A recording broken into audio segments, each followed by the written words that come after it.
That's the voice of John Alite. You hear? He's joining us now on the show. He's in the new Netflix documentary Fear City, as well as the subject of many books. And I gotta be honest, John, people are a little nervous. Is that usually the reaction around you? I feel like I got my co-host who's like, "Wait, who are we talking to?" And everyone wanted to make sure your music went well. Do you find that people are usually a little intimidated by you? Yeah, actually, I mean, from my past, obviously they are because they hear the stories, but my present and my future is about helping kids and helping young adults stay away from the life that I followed, unfortunately. And so that is, I think that's what was interesting. I was just kind of saying off the air that like the mafia in pop culture and whatnot kind of gets romanticized, and some people kind of like it or identify with it in some way. Is that like how you got caught up in it? How did you end up, now that you saw the light, how did you end up in it in the first place? Well, let me say something first off. I'm real pro-America, right? And I'm pro-police. So people don't think something different about that life. But age brings knowledge. And I got caught up in that life as a kid just for what you just said. And because of the power, the money, the structure of seeing the respect from that life. But people don't see the crimes. They don't see the violence. So they really don't understand it. They watch movies. So I think that's the difference. And I think as you get older, you have an obligation to the younger kids to make sure they don't live the life I did. I thought what was interesting about the doc, and I'm a little bit behind on all this because I'm an Irish Mick from the Bronx. I never really kind of fell in love with The Sopranos and a lot of the mobster movies. So for me, a lot of this was like the first time I was hearing it. But I thought what was interesting was, like, at least from the police point of view, the way that they were bugging you and the way that both sides operated really did feel like a movie. Like I was kind of surprised to find out how much of that crazy shit was kind of going on that I used to think was just Hollywood. Well, on the Mick part, I grew up with a lot of Micks, Irish guys that are really good friends of mine. I want to shout out to them from Ireland and from the States. So there's a lot of, what people think it's just the Italian mafia. There's a lot of Irish gangsters with us. Right. In the Italian mob. I happen to be Albanian. And so the streets have no ethnicity. So it doesn't matter what nationality, religion. If you're a gangster, you're a tough guy, you're involved. And unfortunately for everybody, that's a downfall for the streets because it invites the ability to make money and the ability to be violent and kill. What do you think? Really, that's what that Fear City is. Is it more... Is it money or power? I know those things go hand in hand, but if it was just about cash, you might have gotten into, maybe get more into the drug game, or maybe there's less ego involved, or whatever it is. Do you think that a lot of these guys and like the heads of the family were in it just for the money, or because they liked being in control? I think as a kid, it starts off for all of us with money, but then you start seeing the respect and the power you're getting with it. Mm-hmm. Even as a young kid. I mean, I'm 15, 16 years old. When people found out I was with the Ruggiano family, that was Albert Anastasia and Murder Inc., Fat Andy Ruggiano and his sons, Anthony and Albert. I think that once people saw me with them, they gave me a different kind of respect as a young kid. And I think that what plays into your personality and it plays into your ego a little bit. And you try to live up to what people are talking about you. And you start following the lead of the public that are basically respecting you for all the wrong things. As far as the documentary goes, do you feel like it portrayed everything the right way? Was there stuff that you wish that they included or did differently, or is that a pretty accurate depiction of? You were a pretty big part of it, so I know a lot of it was in your own words. But as far as the other people involved, and as far as like the edit and how it was put out, do you think that really captured both sides of the story? I got to tell you, I just talked yesterday on the phone with somebody on another film project I'm working on, and I was talking about the editor of the film, and I thought the guy did a fantastic job, and he happened to be involved with another film with a friend of mine, and I thought he did a fantastic job with that, and I didn't know it was the same editor, and I found that out yesterday. Oh, but wow. The depiction of the Mafia in Fear City, when they first brought it to me, and they explained it to me, I was very interested because they're giving a perspective of law enforcement and not the typical gangster like myself. Mm-hmm. So I thought that it was phenomenal because, when Rico came and Rudy Giuliani brought this new charge, you have guys like just what Gotti did himself, the son I'm talking about, not the father. Mm-hmm. They start meeting with the feds. They're cooperating because their friends are cooperating. And, his whole regime was cooperating while I was in the penitentiaries in Brazil. And that's what that Rico does. It makes them all fold their cards. Mm-hmm. And, I try not to fold my cards, but when guys like Gotti and these guys are meeting with the feds and cutting deals secretly in a back room, Queen of the Day, it makes you understand how powerful that law became and the downfall of the Mafia. So I think the series is spot on as far as depicting what it did to the Mafia. It crushed us. You mentioned turning state. Is that kind of? I mean, you seem like you were one of the real ones. You're real, you grew up in the whole culture. But it got to a point where everybody was cutting deals. You felt like you just needed to do what you needed to do. Like, what made you finally decide to turn? Well, when I was in Brazil in the penitentiaries, I talked to an attorney, Jojo Carrazzo, whose father was known to be consigliere of the family, and his uncle was the acting boss, Nicky Carrazzo and Jojo Carrazzo. And they gave me information that Gotti was meeting with the feds, and they told me he was ratting. Mm-hmm. So I'm sitting in those penitentiaries. I left my family. I left a ton of money behind, millions. I mean, probably about 35 million, and nightclubs and parking companies. And I said, I'm being loyal to my enemies, because at this point, I consider Gotti my enemy. I'm being loyal to my enemies. Meanwhile, the whole Bonanno faction started cooperating. You have the Gambino faction cooperating. And then you have guys from every city, every state cooperating, and every family. And you start to realize what this Rico law did to the Mafia and the culture of the belief of people being stand up. That's the minority stands strong and goes to jail for life out of stupidity, I believe. Kind of like what I did. I stood in penitentiaries in Brazil, and unfortunately, like I said, I used the word jackass for myself. I left my children, I left my money, I left my businesses to be loyal to guys that can't be loyal to their own cause, that are Italian. I'm Albanian, and my beliefs were screwed completely. And my message to these kids are, don't buy into the Kool-Aid like I did. And live a good life the right way. Well, let me ask you this: if Rico didn't, evolve the way it did, do you think you would still be in the business? Like, did you have that epiphany because of Rico and because of people turning, or do you think with age you would have started to say, "Hey, wait a minute! Like, what the fuck am I doing here? I'm living like the wrong way." Or do you think it's just because people started getting caught? No, I don't think I would have changed my way of life. I think I would have stayed in the mob. I would have stayed loyal to it. Mm-hmm. Really, I hate to say that, but I got to be honest and say I would have stood loyal to the mob. Rico destroyed guys like Gotti that, I guess in his mind he couldn't, he didn't want to stand up to the scrutiny of his friends and Mikey Scars and these guys giving him up. And he folded his cards. And I don't blame him for folding his cards, don't get me wrong. I just believe that this law was so strong. A guy like myself had never been caught with a crime. I never been caught. People don't understand that with any kind of wiretap or any kind of audio tape or no kind of evidence with a shooting or bullets or drugs. I never got caught with anything. It's just testimony out of, I think it was about 54 to 56 guys testified against me.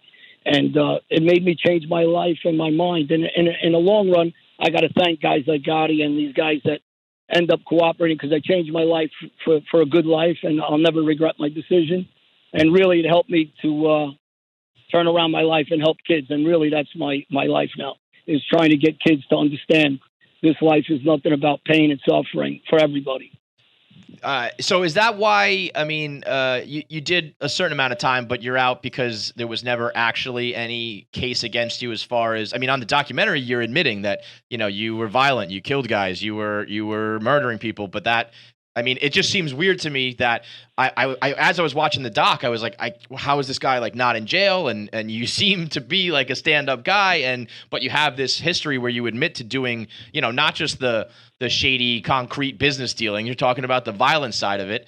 How does that, how are you able to kind of be out and doing media tours, even though you're admitting to that? Well, once everybody cooperated against me, and were cooperating in general, every boss from every family, every underboss. And I tell people to check the facts, check documents so they can see the time frames and see that I'm as truthful as possible I could be to the public. But I think that, it's not accurate as far as time I've done. I've done about 18 years in and out of prisons. So I think somewhere out there they said 6 years or some nonsense like that. It's not even close to being accurate. From 96 to 2000, I was in prison just that alone 4 years. Then I did another 10 during this case.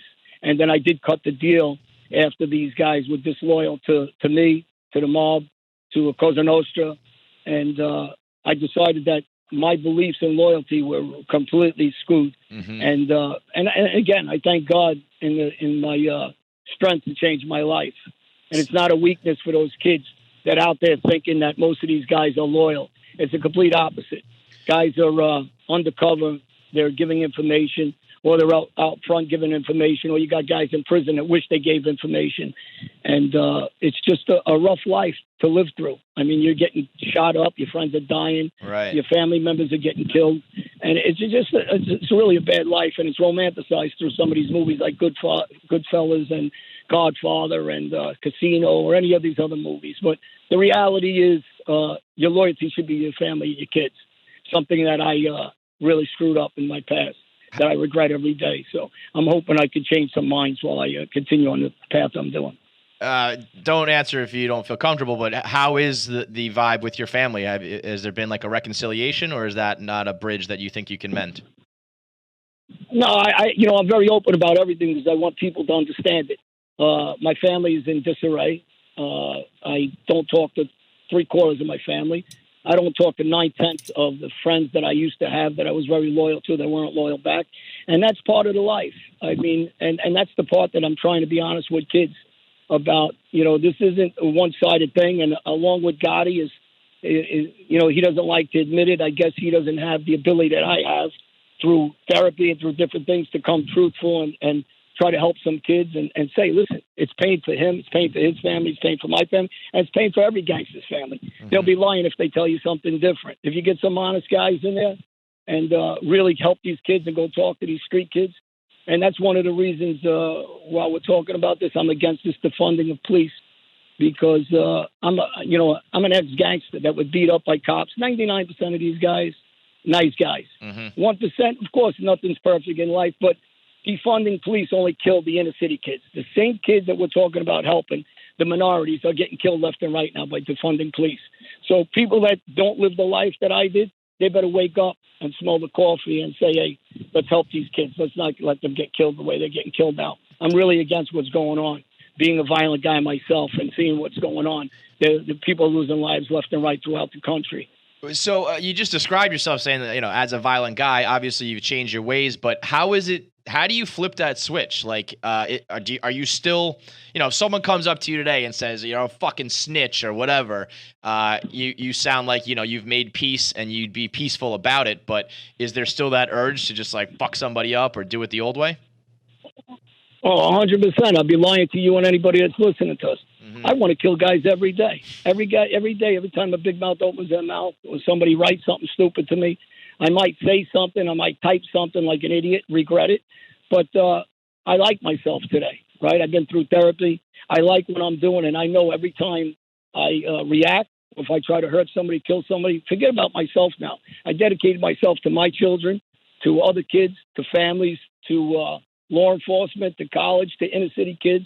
And so I got a bigger mission. It ain't about me anymore. It's not about my ego. Mm-hmm. It's about kids in general and helping kids across every country, not just this country, because I'm a guest speaker at a lot of colleges, juvenile centers, other countries like Switzerland. They invited me over to a place where some kids got stabbed.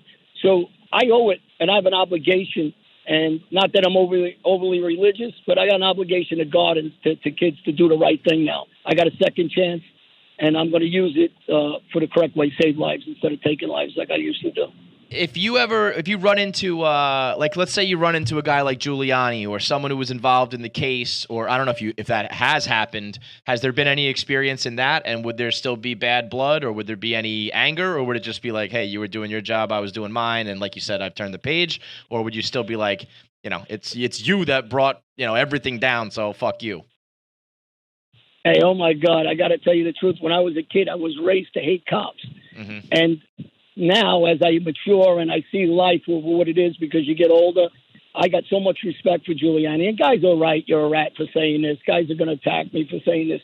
But I told you, I got to be mature enough and lose the ego to understand that Giuliani was a hero in New York City. He made those streets so safe for my mother, my sister, my daughters, my other families. What he did with his laws and the hard work that he put in is the history of forever of what he's changed in this world. And I got to tell you, there's nobody who's a bigger fan of him than me. And he saved my life indirectly. So, by what he did, I'm out here free talking to you on a radio show. I'm doing magazines across the world. And, I owe it to him and guys like him. And again, law enforcement, people that don't like it, I really don't care. And then, don't get me wrong, I've been beat up by cops. I got my arm broke, my head busted open by them, my nose broke. There's some bad cops out there that did that to me. I had a warden in prison that chained me to a chair. Some really bad people, but nothing's perfect in the world. But again, I'll say 99% of them are gentlemen. I run into them every day. They do the right thing. They're polite. And this nonsense of the attacks on them is not America. So I don't know what it is. But these are people that didn't live the life I did of violence. Mm-hmm. Don't understand the extent of violence I know. Right. And, I respect these guys. And all of them helped me change my life. So I'll never talk against them. I got one last question before you. If Rico didn't happen, Giuliani doesn't take everything down, Gotti doesn't snitch, all that stuff. If you were allowed to kind of live out your life in the mob the full way, like the full extent, where do you think you would have ended up? Like, would you have been rising the ranks as captain and maybe one day boss, or where do you think your story would have ended had it not gone this way? 100%, I would have killed Gotti by now, the son, and I would have killed some of his family members. I would have killed probably another 15, 20 guys, and I would have ruined my life in the process and never had any kind of morals or capability of living a good life or helping kids. And so he helped save me. That's why I said I don't look at it. He would have just gave me a free. If he's not around, the Rico law is not around, it gives me and guys like me the ability to just keep killing and hurting people. And then you get guys like me, and there's tons of guys in jail just like me. People don't understand it. They do actually advocate the same way I'm doing, because we unfortunately really hate what happened to our lives, but we can't change it. Right. And, and hopefully that we can get into some kids' heads so they never live the way we do. And some of these guys in the jail get a second chance, just like I did, and they do the right thing with it. And, I'm never going to disappoint anybody by doing the wrong thing, because I owe it to everybody that gave me the second chance. So I'm going to save lives. That's going to be my life dream and my life job as far as continuing in the future. One last follow-up on that note. Do you find it's hard to convince people? I mean, when you say, like, the way you were just so cavalier, like, I would have fucking killed him, his family, 15 other guys, I could see that when you're trying to do a book tour or trying to do a documentary, that some people might be like, well, I don't know, this guy's still pretty fucking scary. Does it take a while for people to trust, or do they hear it in your voice that you're really genuine about it? How does that work? Well, I admitted to yes, I did about, I don't know how many times, 100 times on Value Entertainment for a reason, because I want to show everybody it's not cavalier. It's just being honest about how violent I was. There's documents in, I guess anybody can get through a lawyer about how violent I exactly was compared to most guys. And it's also my job to be as honest as possible so I can help kids, let them understand that. I say it cavalier because I want them to really understand I don't care what anybody else thinks. I just care about the kids that want my help, the families that want my help, the parents that want my help, and the people that think they got no way of changing their life, whether in jail or on the street. If they look at me and say, hey, we could change our life, this ain't about selling books. I got books out 5 years ago, 4 years ago. People that are going to believe me can believe me. People that want to question, I'm open to answer any question anybody likes to answer.